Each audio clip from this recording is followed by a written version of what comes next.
हमसे तो वो मिलते हैं हफ्ते में एक बार, वो भी कभी टाइम मिले तो नहीं निकाल पाते, पर वो मेक श्योर करते हैं कि आपके लिए हर स्टेप पे खड़े रहें। मैं बहुत लकी थी ऑनेस्टली, जब मैं स्कूल जाती थी मेरे हर पेरेंट टीचर मीटिंग में आना, हर चीज़ पे अटेंड करते थे।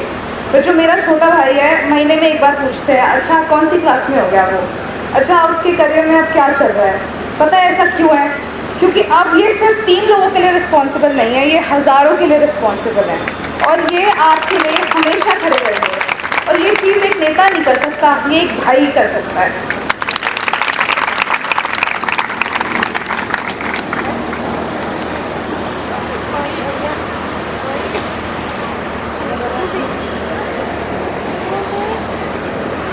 आज यहाँ रक्षाबंधन का कार्यक्रम रखा क्योंकि रक्षाबंधन 30 को है, लेकिन मेरा हाउस चल रहा है विधानसभा सत्र, और उस विधानसभा सत्र में मेरे ऊपर बहुत बड़ी रिस्पॉन्सिबिलिटी, जिम्मेवारी है। जो इस महम हल्के के लोगों ने मुझे विश्वास और आशीर्वाद देकर आप सब की आवाज, आप सब के हक की लड़ाई लड़ने के लिए उस विधानसभा में आपकी आवाज को बुलंद करना होता है। तो इसलिए मैं रात को, कल स्टार्ट हुआ था विधानसभा सत्र, मैं रात को पहुंचा था 11 बजे। फिर आज का कार्यक्रम मेरी मिसेज रानी ने रखा, यहाँ मैसेज करवाए, तो आज का ये कार्यक्रम, क्योंकि इसके कार्यक्रम के बगैर मैं कुछ अनकंफर्ट फील करता हूँ। शायद एक बारी हम जब कोविड चल रहा था तब ये रक्षाबंधन का कार्यक्रम नहीं किया था एक साथ, तो फिर मंडे ट्यूसडे का फिर हाउस है, नहीं तो मैं मंडे एक दिन पहले करते थे पहले, तो आज ये 3-4 दिन पहले इसे किया है कि मैं हाउस है तो मैं वापस वहाँ चला जाऊँगा चंडीगढ़। तो मैंने आज का ये कार्यक्रम रखा, और इस कार्यक्रम में मेरे एक फ़ोन पे मेरी मिसेज ने फ़ोन किया, पूनम बहन को, परवेश बहन को, इनके साथ मेरा बहुत पुराना संबंध, प्यार है दोनों बहनों के साथ। और चेतना बहन, सुमन बहन, जब से मेरा महम में आना जाना हुआ तब से शुरू, स्टार्टिंग से ऐसा कोई कार्यक्रम नहीं हुआ जिसमें इन बहनों ने आकर अपने इस भाई को आशीर्वाद, दुआएं ना दी हों और मेरे प्रोग्राम में शामिल ना हुई हों। तो दोनों बहनें आज सुबह ही फ़ोन किया और अपने कार्यक्रम छोड़ के यहाँ पहुँची हैं। यही इनका प्रेम और स्नेह है मेरे प्रति, ये इस बात को दर्शाता है। और यहाँ आपके सामने मेरी माताश्री सुबह खुशबू जब आ रही थी तो बोली मैं भी चलूँगी। वैसे तो यहाँ ये सुबह शाम हर रोज़ आती हैं, क्योंकि आप सब जानते हैं गाँव से हमारी पृष्ठभूमि, जब तक हम अपने इधर गायें बांध रखी हैं 5-6, उनको ना संभाल लें, अपने इसने ना देख लें, तो हमारी इन माताओं को चैन नहीं पड़ता। तम तो जाती नहीं होगी ना पशुओं के पास, लेकिन इनका दिल नहीं लगता। तो कहने लगी मैं भी चलूँगी, देखूँगी प्रोग्राम कैसा है। तो आज मैं तो सबसे पहले जो भगवान मानता हूँ, भगवानों को तो हम एक विश्वास, आस्था में रखते हैं। असली भगवान तो हमारे माँ बाप हैं, जिनकी बदौलत हम इस संसार में हैं। और मैं रात को लेट पहुंचता हूं, 11, 12, 1 भी बज जाते हैं। शायद ही कोई ऐसा पल, एक ऐसा कोई हुआ हो, मैं दबे पांव जाता हूं कि इनकी नींद ना खुले, बगैर पैर छुए मैं अपने बेडरूम में नहीं जाता कभी। मेरे माताजी का, पिताजी का बेडरूम नीचे है, मेरा ऊपर है फर्स्ट फ्लोर पे। सुबह जब ऊपर से आता हूँ तो सबसे पहले इनके चरण छूकर इनसे आशीर्वाद लेता हूं कि वो असली भगवान माँ बाप हैं। और यहाँ मौजूद मेरी बहन संतोष, जो पहले दिन से ही मेरे इस सेवा भाव के इस सफर में, मैं राजनीति नेता बनने के लिए नहीं, बेटा और भाई बनकर आपको आपके हक दिलाने के लिए राजनीति में आया हूं। मैं तो नॉन पॉलिटिकल फैमिली से, मेरे खानदान में तो किसी ने मेरे अलावा पंचायत मेंबर का चुनाव लड़ने की भी नहीं सोची। तो मेरे उस सफर में मेरे साथ स्टार्टिंग से खड़ी बहन संतोष,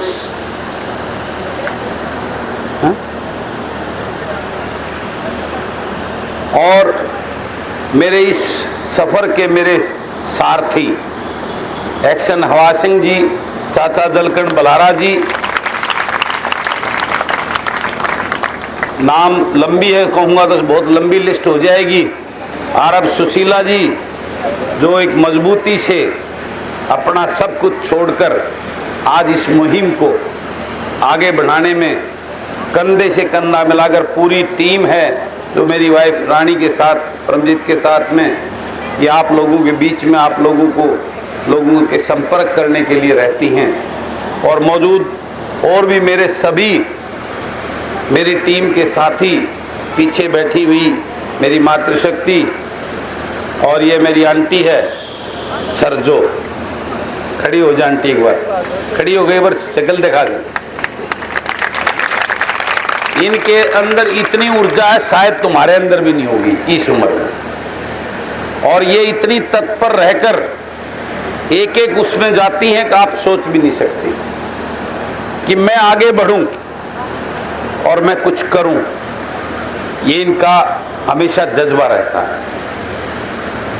और यहाँ मौजूद सभी मेरे पिता तुल्य, एक ये राजकुमार पटवारी जी हैं, बीच में डोगाले बैठे हैं, ये उसी सारथी की तिगड़ी है मेरी, जिनका आशीर्वाद कि थोड़े ढीले हो गए, डोगा इब पकड़ा है 2-1 मिनट है ना, तो पूरे करंट में रहा करते हैं। और यहाँ मौजूद मेरे सभी पिता तुल्य बुजुर्गों, और तुम्हारी जो ये बस हैं, वो बस तभी चलती हैं जब वो अच्छे ड्राइवर आपको मिलेंगे। तो पूरी बस के वो सारे ड्राइवर मेरे टीम, क्योंकि और उनकी सभी वो बहनें जो तुम्हारे को डांटने फटकारने के लिए बैठी रहती हैं। मेरा सौभाग्य है कि मुझे ऐसी टीम मिली है इन ड्राइवरों की, उन कंडक्टरों की, कि आज 9 साल हो गए हैं। उस परमात्मा की कृपा से ये ऐसे हैं कि आज तक कोई कंप्लेंट नहीं मिली। कभी भी किसी बस में कोई ऐसा वाकया नहीं हुआ जिसकी वजह से मुझे कोई टेंशन हुई हो। तो मैं सबसे पहले तो आपके उन ड्राइवरों का और उन कंडक्टरों का धन्यवाद करता हूं,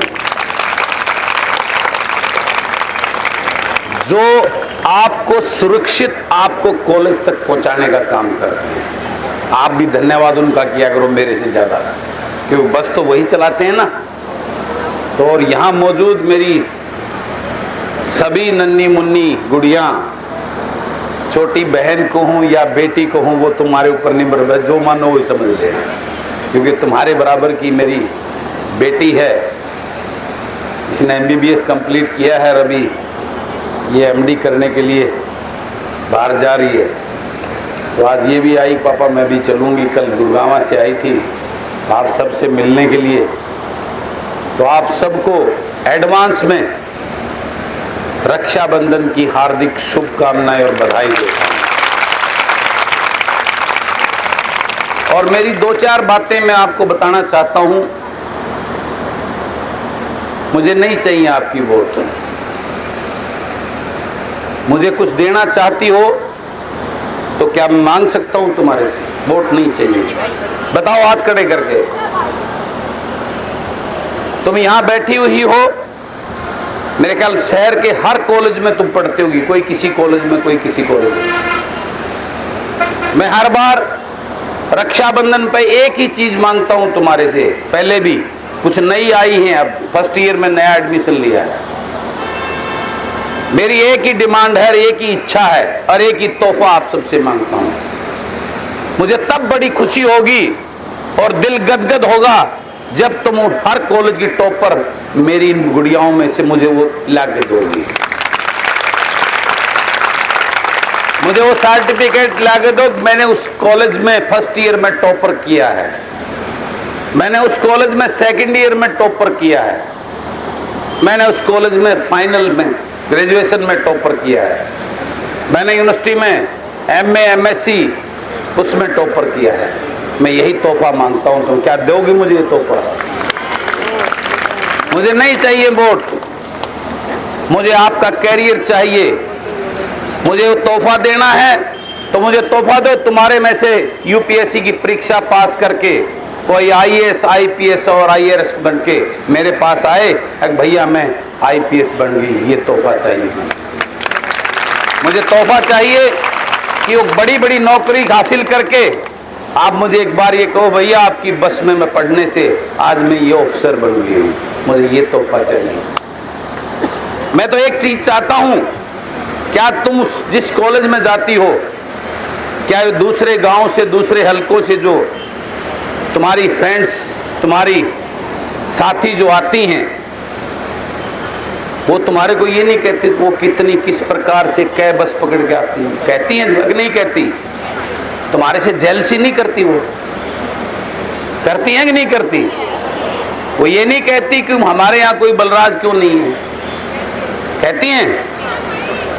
तो मैं ये चाहता हूं कि ये मैसेज पूरे हरियाणा प्रदेश में जाए और इस राजनीति में, जिस राजनीति को इन नेताओं ने एक लूट की दुकान बना रखा है अपने घर भरने की, ये पॉलिटिक्स सेवा के लिए होती है, लोगों के लिए होती है, उनके उत्थान और विकास के लिए होती है।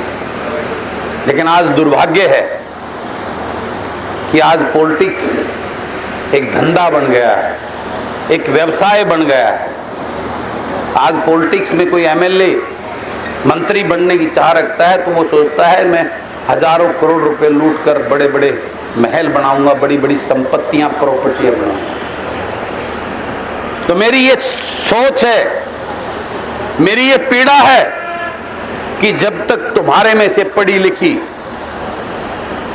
ये गुड़ियां उस राजनीति में नहीं आएंगी, युवा पढ़े लिखे जो नए डायनेमिक उस दर्द और उस तकलीफ को जानते हों, जो गांव में गरीब में किसान के बेटे में उस पीड़ा को जिसने देखा हो, ऐसे चेहरे राजनीति में भी आने चाहिए।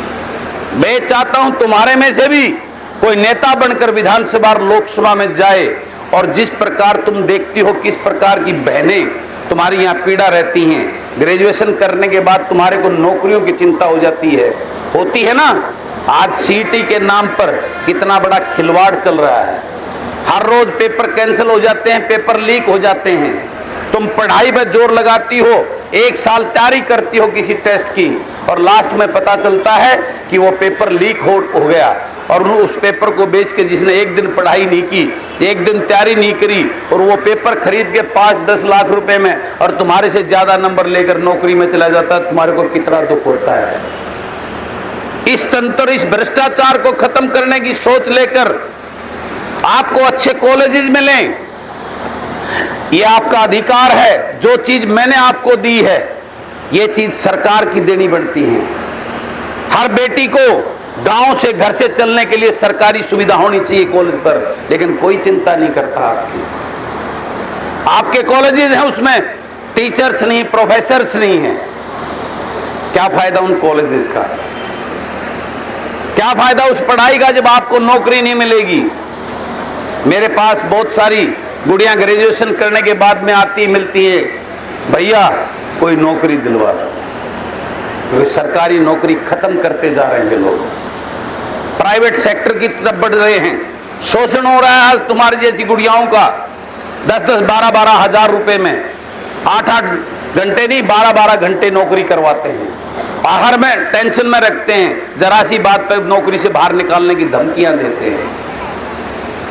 उस व्यवस्था को बदलने की सोच लेकर मैं राजनीति में आया।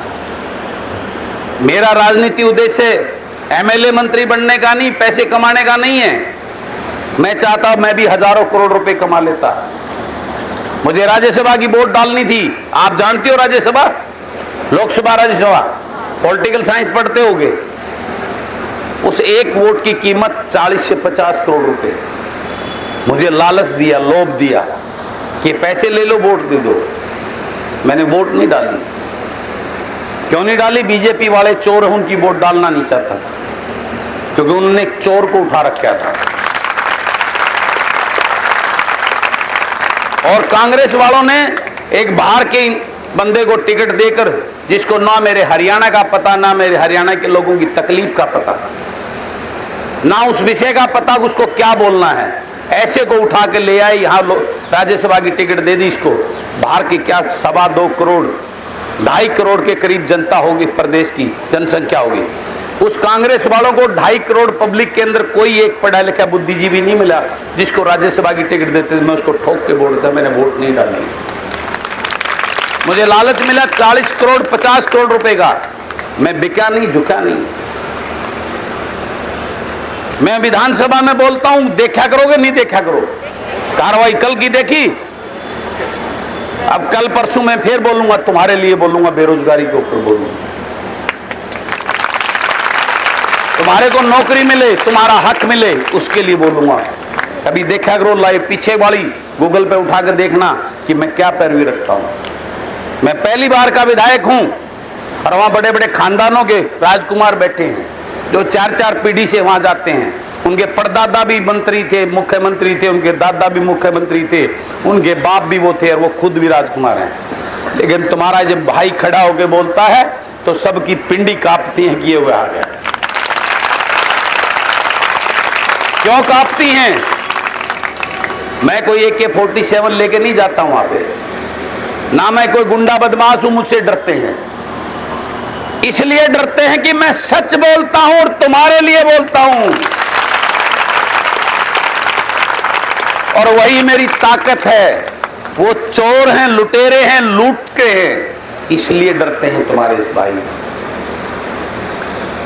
मैं राजनीति इसलिए करता हूं।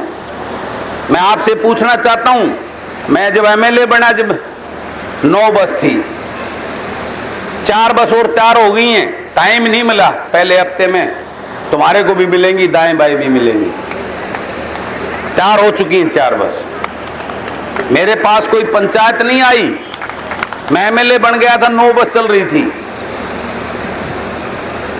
मैंने आगे बसें इसी बढ़ाई, तुम मुझे कहती थी भैया बस में भीड़ हो गई, हमें जगह नहीं मिलती है। मैंने कभी तुम्हारे से वोट तो नहीं मांगी, बताओ। फिर पहले वाली ये गुड़िया बैठी है, शिखा बैठी है, कहाँ शिखा? उनका बेटा है छोटा, ये मेरी बहुत लाडली बहन है, बहुत डायनेमिक लड़की। मैंने कभी आज तक किसी लड़की को नहीं कहा तू अपने फादर को, मदर को जाके बोलना कि मुझे वोट दे। मैंने किसी लड़की को नहीं कहा तुम जा मेरी वोट डालना। मेरी वोट यही है, मैं जो तुम्हारे को कह रहा हूं, तुम ऑफिसर बनो, आगे बढ़ो, यही मेरा सोच है। और उसी के लिए मैंने आज का जो इस रक्षाबंधन का तोहफा मैं आपको दे रहा हूं, उसका फायदा आपको उठाना है। मैं इस चीज प्रोवाइड करवा सकता हूं, उसको बेनिफिट कैसे लोगे और उससे आगे कैसे बढ़ोगे, ये आपके ऊपर निर्भर करेगा। मैं आपके कैरियर काउंसलिंग के लिए, आपके मोटिवेशन के लिए बहुत अच्छी कंपनी के हाईली क्वालिफाइड कोई लड़की ही होगी, मैं सोच रहा हूं, जिसे तुम कंफर्ट लेवल पे जो है ना मिल सको और बात कर सको। मैं अगले महीने हर सैटरडे को 1 बजे से लेकर 3 बजे 2 घंटे की तुम्हारी यहाँ क्लासेस चालू कराऊंगा, ठीक है? उसका बेनिफिट लोगे कि नहीं लेंगे? वो तुम्हारे लिए जॉब्स के लिए भी आपको गाइड करेंगी। बड़ी बड़ी कंपनियों में उससे भी आपका कांटेक्ट करा के आपके रिज्यूम से कि जो भी ग्रेजुएशन या पोस्ट ग्रेजुएशन कर ली होगी उसके लिए कोई आगे उसकी जॉब करने की, उसके लिए आपको गाइड करेंगे, उसमें आपको नौकरी दिलवाने का काम करेंगे। लेकिन मेरा सोच और मेरा उद्देश्य वही है जो परवेश बहन ने आपको कहा था, जो पूनम बहन ने आपको कहा था, जो चेतना बहन ने आपको कहा था, अपने आप को ताकतवर बनाओ। और मैं आपको एक बात और बताना चाहता हूं, थोड़ा सा हिंट बहन पूनम ने आपको दिया था। ये बस कैसे चली, ये भी एक हादसा है। आज से करीबन 9.5 साल पहले वुमेन एम्पावरमेंट डे के दिन मैं लाखन माजरा में स्कूल में कोई फंक्शन था, लाखन माजरा चौक के ऊपर स्कूल है, और स्कूल से मेरी गाड़ी ऐसे बाहर निकली तो चौक के ऊपर बस खड़ी हुई थी। वो बस खड़ी होने की वजह से मेरी गाड़ी रुक गई। ऐसे मेरी गाड़ी ऐसे रुकी, मैं उसमें आगे बैठा था, सामने बस खड़ी, जींद की तरफ वो बस जा रही थी। लाखन माजरा में एक कॉलेज है, गर्ल्स कॉलेज है, और वो बस मिनट में करीबन 4-5 मिनट जो मंजर मैंने देखा वहां पे, उस बस में जींद जुलाना की तरफ वो बस जा रही थी। मैंने वो मंजर देखा कि वो मेरी गुड़ियां, मेरी छोटी बहनें बस में चढ़ रही हैं। 2 लड़की चढ़ रही हैं, 4 लड़के, और जिस प्रकार से उनको बीच में हालात खराब देख के मेरे मन के अंदर एक पीड़ा हुई कि आज सबसे बड़ी जरूरत है तो इन गुड़ियाओं को सुरक्षित सफर देने की है, जिससे ये बगैर किसी डर भय के, बगैर किसी संकोच के, खुले मन के साथ पढ़ाई करने आ सके। जब आपको रास्ते में ही कोई टेंशन हो जाएगी, किसी प्रकार की आपके साथ हरकत हो जाएगी, तो पूरा दिन आप कॉलेज में बैठे रहोगे, आपका मन नहीं लगेगा, आप पढ़ाई की वो नहीं कर पाओगे। तो उस पीड़ा, उस सोच को लेकर मैं वहां से चला। उसके बाद ये हिसार रोड पे, ये कौन सा गार्डन है, हिसार रोड पे मुड़ते ही कौन सा गार्डन है वो, इनविटेशन गार्डन है, खुशबू तो भिवानी रोड पे है। हिसार रोड पे इनविटेशन गार्डन है, यहां से जाते हैं सिटी की तरफ, चलते ही थोड़ा चलते ही उसमें परवेश बहन और पूनम बहन भी उस कार्यक्रम में थे। महिला सशक्तिकरण दिवस उस दिन मना रहे थे। मैं उसमें पहुंचा, वहां पहुंचते ही मैंने 2 बस चलाने की घोषणा उस दिन की थी, वहीं से की। कोई सोच दिमाग में नहीं थी, कोई पहले प्लानिंग नहीं थी कि मैं बस चलाऊंगा, क्या करूंगा। लेकिन उस पीड़ा को वहां देखकर मैंने वहां लाखन माजरा से वहां आते ही 1 घंटे के बाद में 2 बसों की घोषणा की थी। पहले 2 से 4, 4 से 6, 6 से 8, 8 से 18 तक पहुंच गई है। मैं हर बार घोषणा करता हूं कि तुम पढ़ने वाली बनो, बस जितनी जरूरत पड़ेगी मैं चलाऊंगा, मैं भेजूंगा, उस परमात्मा की कृपा से, मेरे माँ बाप के आशीर्वाद से। और मैंने एक और घोषणा पहले की हुई है, आपको भी बताता हूं। कोई ऐसी गुड़िया जिसका माँ बाप, क्योंकि गांव में, ग्रामीण अंचल में आज बहुत सारी आर्थिक कमजोरियां, हमारे ऐसे परिवार जो जूझ रहे हैं, जो इस चीज को अफोर्ड नहीं कर सकते कि बेटी को पढ़ा सके। बहुत सारे खर्चे होते हैं, नाम लिख सकते, बहुत सारे खर्चे होते हैं, माँ बाप के सामने समस्याएं होती हैं, एक एक पैसे के मोहताज हैं। तो कोई ऐसी आर्थिक स्थिति किसी गुड़िया की हो जिसकी वजह से उसकी पढ़ाई में रुकावट आ रही हो, तो मुझे बता देना, मैं गोद लेकर मैं पढ़ाऊंगा उसको।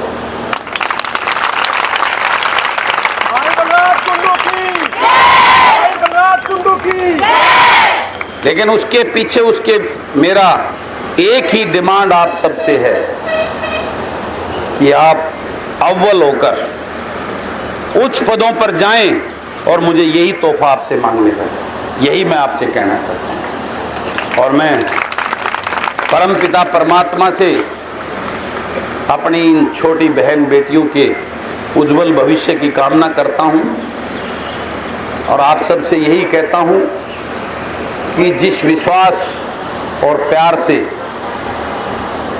आपके माँ बाप आपको कॉलेज में एक उम्मीद के साथ भेजते हैं कि मेरी बेटी अच्छी पढ़ाई करके अच्छी एजुकेशन लेके अच्छे पदों पर जाएंगी, उनकी उम्मीदों पर खरी उतरना। और मैं वादा करता हूं, आप सब गुड़ियाओं की, इन बहनों की दुआएं, आशीर्वाद, आप सब की दुआएं मेरे साथ हैं। मैं इस राजनीति की इस गंद को मैं साफ करूंगा और तुम्हारे लिए नए आयाम खोलूंगा। उसके बाद तुम्हारे को कहीं जरूरत पड़ेगी कि पॉलिटिकल हेल्प की, तो तुम्हारा ये भाई बैठा होगा, जब मर्जी आवाज दे लेना, मैं तुम्हारे साथ खड़ा मिलूंगा।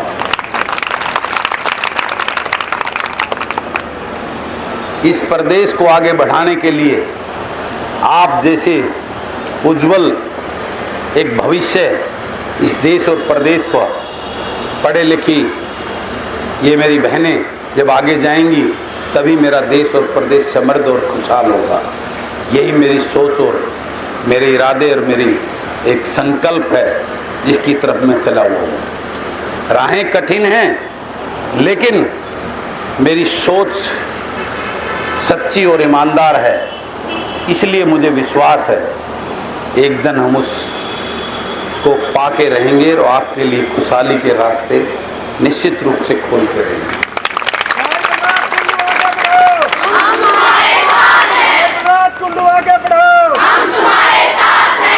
मेरी एक सोच और है, जो मैंने अभी बताया ना, कि तुम्हारे में से भी कोई आगे बढ़कर इस प्रदेश और देश की पॉलिटिक्स में आगे आए। आना चाहिए ना, क्योंकि कई पॉलिटिक्स की इंटरेस्ट रखा करो। गूगल पे उस पे लोकसभा के अंदर, विधानसभा के अंदर कौन क्या बोलता है, तुम्हारे ऊपर कौन सी पॉलिसीज आ रही है, कौन सी नीति बन रही है, कौन सा नेता तुम्हारे लिए बोलता है, ये जानकारी भी आपको होनी बहुत जरूरी है। कई जो हमारी प्रदेश की जो नेत्री हैं, जो नई युवा ऊर्जावान, लोकसभा में इतना डायनेमिक बोलती हैं कि रोंगटे खड़े हो जाते हैं, जो आपके भविष्य के लिए, इस देश के भविष्य के लिए बोल। तो मेरी ये सोच है कि तुम्हारे में से भी आगे हम क्यों नहीं ऐसी, हम इन गुड़ियाओं को, अपनी बहनों को तैयार करें, जो इस राजनीति के मुकाम पर आगे जाके इस भ्रष्टाचार और लूट के खिलाफ आवाज बना के इस समाज को सुधारने का काम करें। उसी सोच को लेकर मैंने एक निर्णय लिया है कि मैं जन सेवक छात्र मोर्चा का गठन करने जा रहा हूं, उसकी घोषणा करता हूं आज से।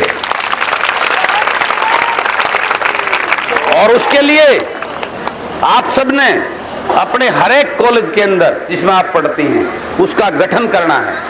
और ऐसी डायनेमिक जो इस विषय के ऊपर पूरी पकड़ रखती हों, सोच रखती हों, ऐसी उन गुड़ियाओं को आगे जोड़कर उन सभी बहनों को जगाने के लिए, उनको आगे बढ़ाने के लिए, उनको मोटिवेशन करने के लिए आप सब ने उस छात्र संगठन, जन सेवक छात्र संगठन करोगी ना।